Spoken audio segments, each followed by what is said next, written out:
भक्त जनों, आज आप सुनेंगे विष्णु प्रिया तुलसी माता की कथा।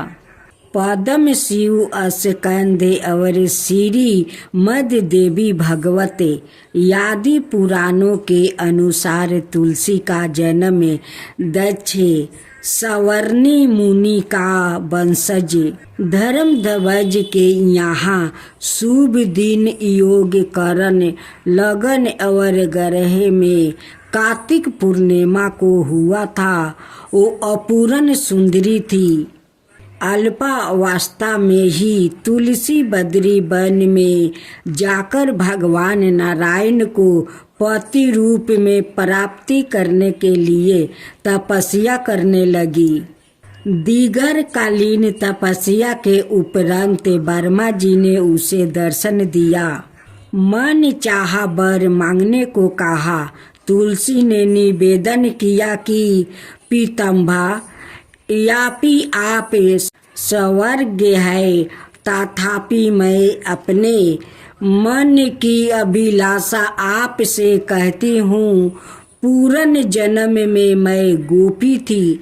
मुझे भगवान श्री कृष्णा की अनुचरी होने का सौभाग्य प्राप्ति था, किंतु एक दिन भगवती राधा ने रस मंडल में क्रोध हो गई। मुझे मानव योनि में उत्पन्न होने का श्राप दे दिया।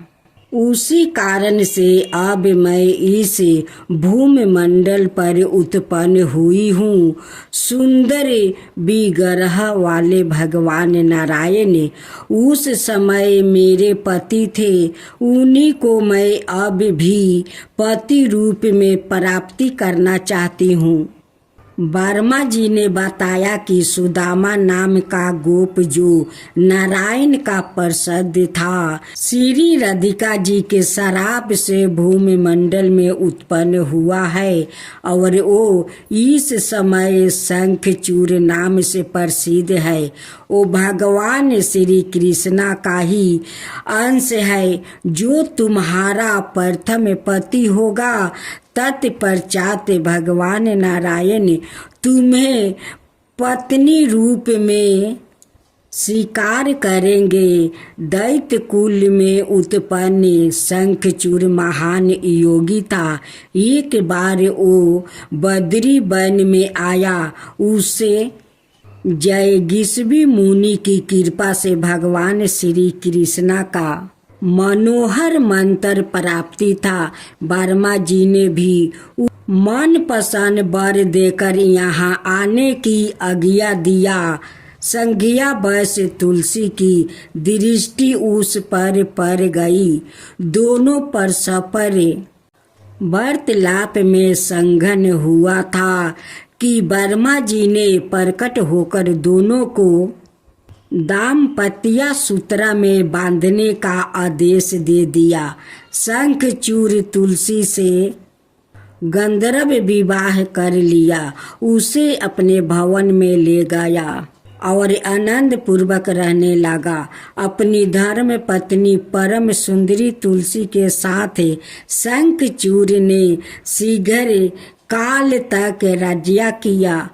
उसका शासन देवता धन्यवादी सभी मानते थे, किंतु देवतागण अपना अधिकार छीन जाने से भिक्षुक की स्थिति में थे।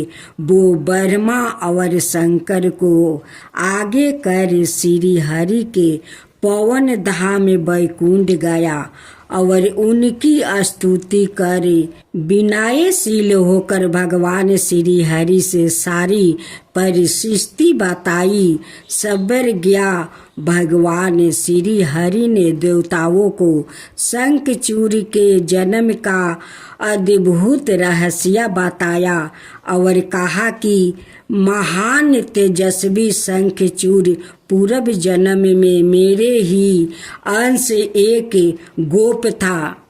जिसे राधिका जी के शराप के कारण यह योनि मिली है, परंतु अपने समय पर शंखचूड़ पुण्य गोलोक चला जाएगा। उन्होंने भगवान शंकर को शंखचूड़ का संहार करने के लिए एक त्रिशूल प्रदान किया और कहा कि शंखचूड़ मेरा मंगलमय कवच सादा धारण किया रहता है, जिससे कोई उसे मार नहीं सकता है।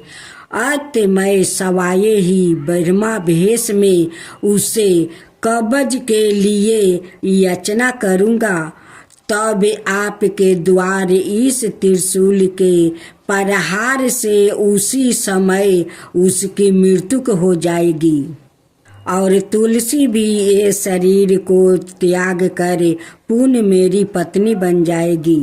तदंतर देवताओं का अभ्युदय करने के विचार से भगवान महादेव ने चंद्रभाग तट पर एक मनोहर वट वृक्ष के नीचे अपना आसन जमाया और गंधर्व राज चित्ररथ को अपना दूत बनाकर शंखचूड़ के पास यह संदेश भेजा कि यह तो दानव राज देवताओं के राज्य और उनके अधिकारों को लौटा दे, अथवा युद्ध करने के लिए तैयार हो जाओ। यह संदेश सुनकर शंखचूड़ ने दूत से हंसते हुए कहा, तुम जाओ, मैं प्रात काल भगवान शंकर के पास सवाई आऊंगा। उधर भगवान शंकर की प्रेरणा से उनके पुत्रा कार्तिकेय और भद्रकाली आदि देवियों अस्त्र शस्त्र लिए रानागण में पहुंच गई।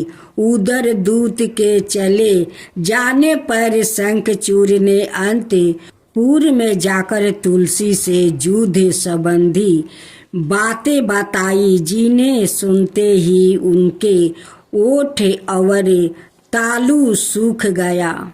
शंखचूड़ ने उसे समझाया और कहा कि धर्म भोग का सारा निबंध काल सूत्र में बंधा है। शुभ हर्ष, सुख दुख, भय शोक और मंगल सभी काल के अधीन है। तुम उन्हीं भगवान श्री हरि की चरणों में जाओ, अब तुम्हें वो पति रूप में प्राप्ति होंगे, जिन्हें पाने के लिए बद्री आश्रम में तुमने तपस्या की है। मैं भी इस दानव शरीर का परित्याग कर उसी दिव्या लोक में चलूंगा।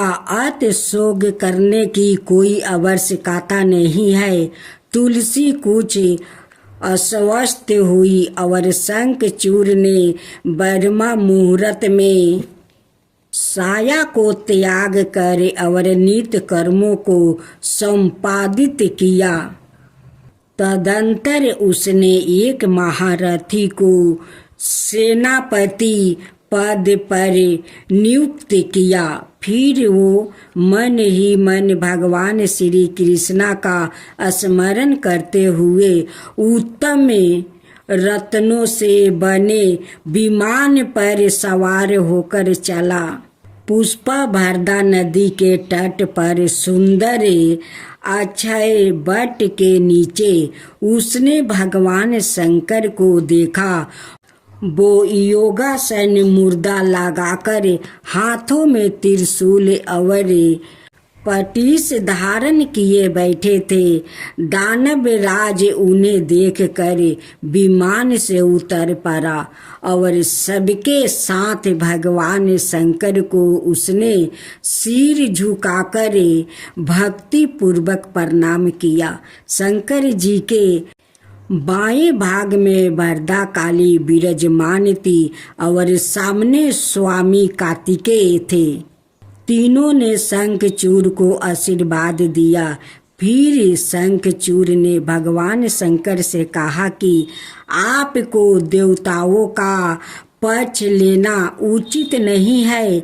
आपके लिए हम दोनों समान है। हमारा आपका युद्ध भी आपके लिए लज्जित की बात होगी।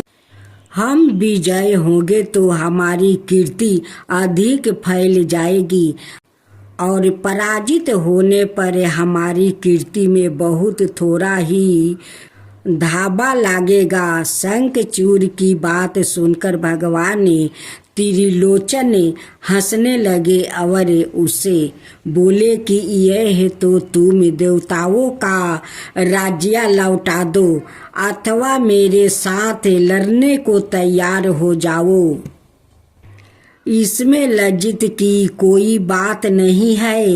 इस पर शंखचूड़ ने भगवान शंकर को प्रणाम किया और अपनी सेना को युद्ध के लिए आज्ञा दे दिया। युद्ध प्रारंभ हो गया। युद्ध में दानवों ने शंकर जी के बहुत से वीरों को परास्त कर दिया। देवता डर कर भाग चले। उसी समय स्वामी कार्तिकेय ने गणों को ललकारा और वो सवाए भी दानवों के साथ लड़ने लगे। दानवों सेना घबरा गई। तभी शंखचूड़ ने विमान पर चढ़कर भीषण बाण बरसाना प्रभाव कर दिया। फिर तो बड़ा भीषण युद्ध हुआ। दानवराज ने माया का आश्रय लेकर बाणों का जाल फैला दिया। इसमें स्वामी कार्तिकेय ढक से गए। अंत में भगवान शंकर सवाए अपने गणों के साथ संग्राम में पहुँचे। उन्होंने देखकर शंखचूड़ ने विमान से उतर कर परम भक्ति के साथ पृथ्वी पर मस्तक टेक कर दंडवत प्रणाम किया। तदुपरांत वो तुरंत रथ पर सवार हो गया और भगवान शंकर से युद्ध करने लगा। लंबी समय तक दोनों का युद्ध चल रहा था, पर कोई किसी से ना जीतता ना हारता था। तभी भगवान श्री हरि एक अत्यंत आतुर बूढ़े ब्राह्मण का भेष धारण कर युद्ध भूमि में आए। उन्होंने शंखचूड़ से उसके कृष्णा कवच के लिए याचना की। शंखचूड़ ने परम प्रसन्नता पूर्वक कवच उन्हें दे दिया। इसी बीच भगवान शंखचूड़ का रूप धारण कर तुलसी से भी मिलने आए थे। इधर शंकर जी ने भगवान श्री हरि का दिया हुआ त्रिशूल उठाकर हाथ पर आजमाया और उसे शंखचूड़ पर चला दिया। शंखचूड़ ने भी सारा रहस्य जानकर अपना धनुष धरती पर फेंक दिया और बूढ़े पूर्वक योग सन लगाकर भक्ति के साथ अन्याय चित्त से भगवान श्री कृष्णा के चरण कमल का ध्यान करने लगा। त्रिशूल कुछ समय तक तो चक्कर काटता रहा। तदंतर वो शंखचूड़ के ऊपर जा गिरा। उसके गिरते ही तुरंत वो दानव वर्ष और उसका रथ भी जलकर भस्म हो गया। दानव शरीर के भस्म होते ही उसने एक दिव्या गोप का शरीर धारण कर लिया। इतने में अक्षमत सबर चतम दिव्या मनियों द्वारे निमिरित एक दिव्या विमान गोलक से उतर आया और शंखचूड़ उसी पर सवार होकर गोलक के लिए परिस्थित हो गया। शंखचूड़ की हड्डियों से शंख की उत्पत्ति हुई। वही शंख अनेक प्रकार के रूपों में देवताओं की पूजा में अत्यंत पवित्र माना जाता है। उसके जल को श्रेष्ठ मानते हैं। जो शंख के जल से स्नान कर लेता है उसे संपूर्ण तीर्थों में स्नान का फल प्राप्ति होता है। शंख साक्षात भगवान श्री हरि का अधिष्ठान है।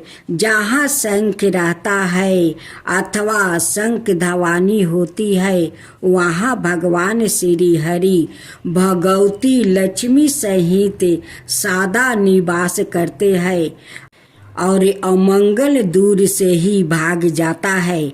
भगवान विष्णु ने वैष्णवी माया फैलाकर शंखचूड़ से कब्ज लेने के बाद शंखचूड़ का ही रूप धारण करके साध्वी तुलसी के घर पहुँचे।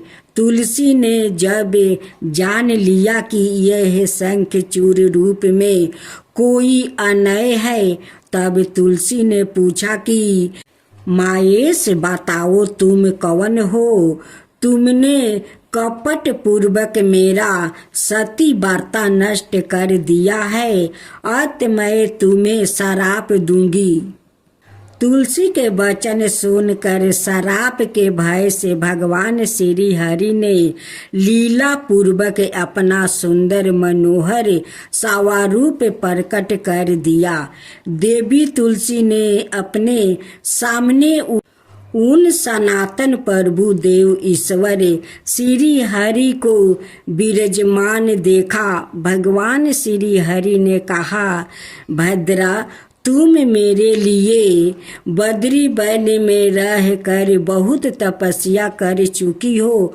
अब तुम इस शरीर का त्याग कर दिव्या देह धारण करो और मेरे साथ आनंद करो।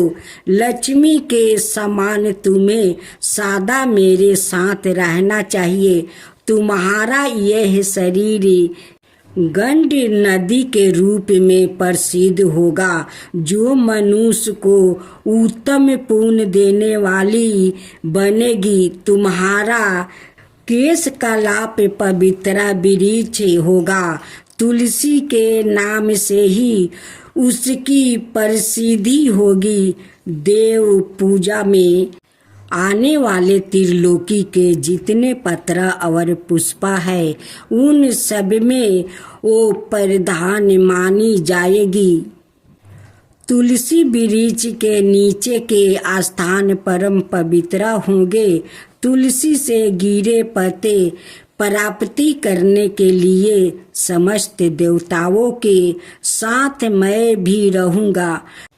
तुलसी पत्रा के जल से जिसका अभिषेक हो गया उस संपूर्ण तीर्थों में स्नान और समस्त जगहों में दीक्षित समझाना चाहिए। हजारों घरों में अमृत से भगवान श्री हरि को जो तृप्त होती है उतनी ही तृप्त वो तुलसी के एक पत्ते के चढ़ाने से प्राप्ति करते हैं। 10,000 गौदान से जो पुण्य होता है वही फल कार्तिक मास में तुलसी पत्ते दान से सुलभ है। मृत्यु के अवसर पर जिसके मुख में तुलसी पत्ते जल प्राप्ति हो जाता है वो संपूर्ण पापों से मुक्ति हो गया है। भगवान श्री विष्णु के लोक का अधिकारी बन जाता है।